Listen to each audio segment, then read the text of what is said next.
ሰው በኃይሉ አይበረታም። አንደኛ ሳሙኤል ምዕራፍ 2 ከቁጥር 4 ጀምሮ ያለውን ቃል እናነባለን።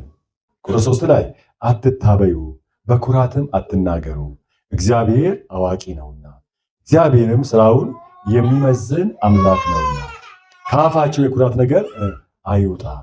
የኃያላንን ቀስት ሰብረዋል፣ ደካሞችንም በኃይል ታጥቀዋል። ጠግበው የነበሩ እንጀራ አጡ፣ ተርበው የነበሩ ከራብ አርፈዋል። መካኒቱ 7 ወልዳለችና ብዙም የወለደችው ደከመች ወይ ደክማለች። እግዚአብሔር ይገድላል ያድናልም፣ ወደ ሲኦል ያወርዳል ያወጣልም። እግዚአብሔር ድሃ ያደርጋል ባለጠጋም ያደርጋል፣ ያዋርዳል ደግሞም ከፍ ከፍ ያደርጋል። ከሕዝብ መኳንንት ጋር ያስቀምጣቸው ዘንድ የክብርን ዙፋን ያወርሳቸው ዘንድ ችግረኛውን ከመሬት ያስነሳል፣ ምስኪኑን ከጉድፍ ያስነሳል። የምድር መሰረቶች የእግዚአብሔር ናቸውና በእነርሱ ላይም ዓለምን አደረገ። እርሱ የቅዱሳንን እግር ይጠብቃል። ኃጢያን ግን ዝም ብለው በጨለማ ይቀመጣሉ። ሰው በኃይሉ አይበረታምና። አሜን ሃሌሉያ። ሰው በኃይሉ አያደርግም አይበረታም።